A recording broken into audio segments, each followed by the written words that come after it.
자, 윤석열 당선인이 어제 용산 시대 선언했습니다. 민주당은 졸속이라며 제동 걸고 나섰고요. 자, 다사다난한 그리고 복잡한 포스트 대선 정국을 한눈에 들여다보고 정리해보는 시간, 춘추 전국 시대. 성한용 한겨레 선임 기자와 함께 하겠습니다. 안녕하십니까? 네, 안녕하세요. 예, 반갑습니다. 먼저 어제 그 윤석열 당선인의 기자회견 좀 지켜보셨습니까? 어떻게 뭐 지시봉 들고 이렇게 직접 브리핑했는데요. 예, 아주 인상적인 장면이었죠. 예. 워낙 좀 개성이 강하신 분이라서 뭐 예. 그런 그 특징이 그대로 드러나는 장면이었던 것 같습니다. 예. 공간이 의식을 지배한다고 생각한다 이런 얘기를 했거든요. 예, 그 상당히 일리가 있는 얘기죠. 예. 대통령 선거 과정에서 공약을 한 거고요. 예. 그래서 뭐 역대 대통령들도 청와대라는 공간에 좀 문제가 있다 이런 얘기들을 많이 했기 때문에 예. 뭐 너무 부정적으로 평가할 이유는 없다고 생각합니다. 네. 다만 이 과정이 좀 너무 일방적으로 좀 밀어붙이는 이런 식으로 되면서 이제 부작용하고 역풍을 좀 자초하는 것 아니냐. 네. 이런 아쉬움이 있습니다. 이제 무엇보다도 지금 대통령 선거 끝나고 거의 한 열흘 이상 예. 지났는데 그동안 이 문제를 가지고 지금 우리 국민의 관심은 코로나 또 그로 인한 경제난 극복 이런 데 와 있을 텐데 이 뭐 청와대를 어디로 옮기냐, 뭐 광화문이냐 용산이냐 이 문제를 가지고 한 열흘 동안 소비를 낭비를 했다는 게 좀 가장 아쉽고요. 예. 또 이제 이게 야당하고 합의를 할 수도 있었을 겁니다. 왜냐하면 문재인 대통령도 공약을 했었기 때문에 그래서 이거 반대할 사람 없거든요. 그래서 이제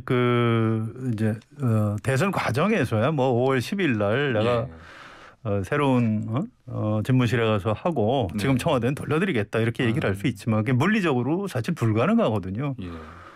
취임도 하기 전에 지금 문재인 대통령 뭐 나가시라고 할 겁니까? 그좀 말이 안 되는 거. 그 정도 양해를 구하고 했어야 되는데 그렇게 하지 않음으로써 이게 좀 정쟁화되는 측면이 있고요. 임기가 5년이거든요. 자, 5년 뒤에 너무 먼 훗날 얘기 같습니다만 사실 그렇지도 않습니다. 윤석열 대통령 후임자가 나는 그 용산은 그 여러 가지로 군 시설도 많고 문제가 좀 많다. 그래서 내가 좀 다른 데에 집무실을 만들겠다. 뭐 그러면 그때 가서 국민의힘이 또 반대할 겁니까? 이게 그런 게 아니거든요. 그래서 가장 아쉬운 게 이게 얼마든지 여야 합의를 통해서 차근차근 추진할 수 있었던 건데 그렇게 하지 않고 이제 자꾸 정쟁화하는 이런 부분이 좀 가장 아쉬운 것 같습니다. 뭐 말씀하신 것처럼 좀 그 방향성은 오르나 이제 이거를 언제 할 것인가 뭐 이런 뭐 사실 인수위 안팎에서도 뭐 속도 조절론 이런 얘기를 했었는데 뭐 결국은 정면 돌파한 건데요. 그 왜 이렇게 정면 돌파를 선택했을까요? 처음부터 이제 이걸 지키지 못하면 좀 약간 좀 시건을 하게 되는 거죠. 그래서 좀 워낙 좀 자존심이 강한 그런 성격이고요. 고민을 했을 겁니다. 광화문에 집무실을 짓는 걸. 그런데 이제 이게 그 청와대 안에 위기관리 시설이라든가 영빈관 이런 것들을 그대로 사용하게 되면 진짜 그 재앙 수준의 문제가 있다. 그 말은 맞을 겁니다. 그래서 이제 문재인 대통령도 약속을 못 지켰죠. 그래서 이 청와대에서 나와야 한다는 것, 또 광화문은 광장을 상징하는 거죠. 국민 속으로 간다는 것. 이 두 가지 가치를 가지고 이제 뒤에 것은 좀 포기를 하고 청와대에서 일단 나오는 것, 그 부분을 우리 국민께 이제 양해를 구하는 그런 장면이었던 것 같습니다. 이거 아까 방금 전에 제가 그 윤한홍 그 의원이요, 청와대 개혁 태스크포스 팀장하고 인터뷰했는데 그 제가 질문을 드렸더니 그럼 이거 용산으로 옮기는 거 이거를 뭐 이분이 좀 주도했냐 제가 질문을 드렸더니 그렇다 얘기를 했거든요. 그러면 이제 윤한홍 의원 같은 경우는 사실은 우리가 이전에 그 대선 과정에서는 뭐 윤핵관이라고 거론된 분 아니겠습니까? 윤핵관이 주도해서 뭐 이렇게 용산 시대 쪽으로 이렇게 설마 뭐 이렇게 그 윤석열 당선인이 이렇게 이끌려서 이렇게 하진 않았겠죠. 네, 그런 건 아닐 겁니다. 이거는 실무 책임자에 불과하고요. 예. 또 윤핵관은 이제 다른 분, 그러니까 장제원 의원이라든가 권성동 이런 분들을 얘기하는 거지. 윤한홍 의원님을 뭐 윤핵관이라고 해서 그럴 건 아니고 결국 이 문제는 윤석열 당선인의 이제 결단이라고 봐야 됩니다. 뭐 여기에 대해서 뭐 윤핵관 거론하는 거는 적절하지는 않은 것 같습니다. 알겠습니다. 그 아까 잠깐 언급하신 것처럼 근데 국방부 청사 자체가 기본적으로 뭐 시설도 있고 그렇지만은 이미지도 그렇고 좀 어떤 폐쇄성 이런 게 있는데 이게 대통령 집무실 건물과 옆에 같이 나란히 계속 앞으로 있을 거거든요. 이건 어떻게 보세요? 이게 뭐 국민과의 소통의 어떤 측면에서 그래서 이제 단계적으로 국방부라든가 합참을 다른 데로 옮겨야 될 겁니다. 우리나라 대통령하고 그러니까 정치 지도자하고 군 지도부하고 같은 공간에 두지 않는다고 그래요.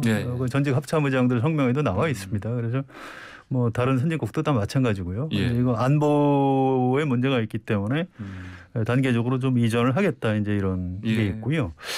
그리고 이게 사실은 소통이라는 게 상징성이 굉장히 강한 측면이 있습니다. 뭐 미국의 대통령이 일반 시민들하고 악수하고 그렇게 합니까? 그래 못하는 겁니다. 항상 암살 위협에 시달리는 거고요. 특히 대통령제에서 우리나라 경호실에 여러 가지 뭐 폐단이 있긴 하지만 그렇게 철저하게 대통령을 경호했는데도 불구하고 옛날에 뭐 김신조 무장공비 사건 또 유경수 여사 저격 사건도 있었고요.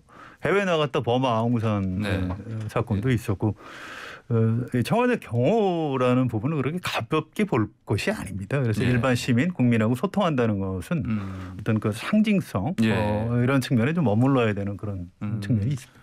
그 펜스를 낮게 신다고 했거든요. 앞에 보건적으로. 그렇습니다. 이제 멀리서도 이제 들여다볼 수 있는 뭐 이제 그런 정도의 의미인 거죠. 그 펜스를 넘어와서 대통령하고 악수하고 이게 가능하겠습니까? 그건 어려운 거죠. 그렇군요. 그리고 아까 또 5월 10일 잠깐 언급하셨는데 이게 근데 지금 물리적으로 지금 상황상 5월 10일에 전격적으로 청와대를 국민은 개방하는 거라든지 또 5월 10일에 맞춰서 실제로 집무를 용산에서 시작할 수 있을 것인가? 이건 어떻게 전망하세요? 5월 10일 날 용산 새로운 대통령 집무실에서 집무하는 거는 가능할 겁니다. 뭐 거기 들어가서 일을 보면 되는 거니까요. 또 그 자체가 상당히 그 상징성을 갖는 정치 행위입니다. 그래서 그건 가능한데 5월 10일 청와대 개방될까요? 안 되는 겁니다. 그 안에 엄청난 시설들이 있습니다. 저도 이제 그 청와대 출입 기자 때 그 안에 좀 많이 다녀봤는데 좀 공개하면 안 되는 시설들이 있어요. 그래서 문재인 대통령한테 지금 미안하지만 지금 당장 나와달라 하고 지금부터 한 2달 가까이 공사를 해야 시민들한테 공원으로 개방할 수 있는 거죠. 그래서 그건 좀 비현실적인 목표라고 보시면 됩니다. 그리고 문재인 대통령이 청와대에서 직접 원리적으로 밖으로 나오는 그 시점도 그 5월 10일 당일 아니겠습니까? 5월 9일 날 5월 9일 날 나올 가능성이 높다고 봐야 되겠죠. 그렇습니다. 자, 그리고 어제 윤석열 당선인이 그 왜 이렇게 지금 정권 교체기에 북한에서 계속 미사일 도발도 하고 이런 중요한 시점에 그러면 안보 공백 이게 생기지 않겠냐 이런 우려를 기자들도 얘기하고 그랬는데 국방 공백 납득하기 어렵다 이렇게 얘기를 했거든요. 글쎄요, 그 답변을 조금 아쉽게 하신 것 같아요. 그런 우려가 있지만 철저히 대비하겠다 이렇게 답변하시는 게 모범 답안이었을 텐데, 뭐 난 그거 이해할 수 없다 이렇게 답변하시면 좀 곤란하죠. 다만 객관적으로 볼 때. 우리나라 그 정보기관이라든가 군 또 정보와 기기의 수준 이런 거를 볼 때 그런 정도 대통령 집무실을 이사하면서 뭐 북한의 도발에 대처하는 그 정도 수준은 우리가 와 있다고 보는 게 상식적일 것입니다. 그리고 또 이전 비용 이게 496억 원 얘기했는데 민주당에서는 뭐 최소 1조 원 직간접적인 비용 다 포함해서 국방부가 5천억 원 든다고 이렇게 인수위에 보고했다고 하는데 근데 아까 제가 윤한홍 의원한테 그 질문 드렸더니 그건 아니다 이렇게 얘기를 했거든요. 어쨌든 현실적으로 어느 게 좀 가장 가깝 보입니까? 예, 이게 항상 그 예. 정부 예산 따질 때 문제가 되는 건데요. 예. 이제 그 윤석열 당선인 입장에서는 가장 적은 비용을 얘기할 수밖에 없는 거고요. 또 야당에서는 가장 많은 최종적으로 드는 비용까지 생각할 수밖에 없는 겁니다. 그런데 이게 이제 이런 부분이 있다고 그래요. 그 결국 국방부하고 합참까지 예. 다 이전을 해야 되고요. 예. 또 이제 이게 미국하고 한미 동맹 때문에 연합 지휘 통제 시스템 이런 것들이 있습니다. 예. 자, 이걸 옮길 때 미국에서 그냥 공짜로 해주겠어요? 그렇지 않습니다. 우리한테 돈이 드는 건데 그게 또 엄청난 비용이요. 그 비용을 요구를 할 텐데 예. 자, 그런 것까지 다 생각할 때 예. 민주당에서는 1조 원 정도 들 것이다 이렇게 얘기를 하는 거기 때문에 네. 아무튼 돈이 적게 든다 많이 든다 이제 이런 논쟁을 벌이고 있다. 이 정도로만 이해하시면 될 것 같습니다. 예. 그리고 예비비를 신청해서 뭐 충당한다고 했거든요. 이 비용에 대해서 현 정부가 뭐 이거 관련해서는 또 뭐 국무회의 뭐 심의통해서라든지 협조 이건 뭐 하겠죠. 아, 그럼요. 예. 협조할 예. 겁니다. 이게 문재인 예. 대통령도 광화문 시대 약속했다가 예. 현실적으로 난관이 많아서 포기했거든요. 그래서 네. 이건 뭐 적극적으로 아마 협조할 아. 가능성이 크다고 봅니다. 그렇군요. 뭐 국무회의가 내일 열린다고 하는데 아마 이것도 안건으로 올라가서 승인이 되겠죠. 예, 그렇습니다. 그렇게 예. 보시는 게 상식적입니다. 예. 자, 그리고 지난주 그러니까 16일에 무산된 그 윤석열 당선인과 문재인 대통령 회동. 뭐 언론에서는 자꾸 뭐 이번 주초 관측을 하던데 이건 어떻게 예상하십니까? 좀 봐야 됩니다. 왜냐하면 그날도 4시간 전에 깨졌죠. 그렇죠. 그래서 이제 어떻게 될지 좀 봐야 되고요. 사실은 왜 깨졌는지도 지금 정확히 알려져 있지 않습니다. 다들 뭐 이게 실무 협상 얘기를 하는데 무슨 뭐 공공기관 인사 문제라고도 하고 MB 사면이라고도 하는데 이게 정확히 취재가 안 됩니다. 이게 이제 이철희 정무수석하고 장제원 비서실장 두 사람이 실무 협상을 했는데 입을 꽉 다물고 있어요. 왜 그럴까요? 이게 뭔가 이견이 노출되는 게 양쪽에 다 둘 다 좋지 않은 겁니다. 그래서 철저하게 지금 보완을 유지를 하고 있고요.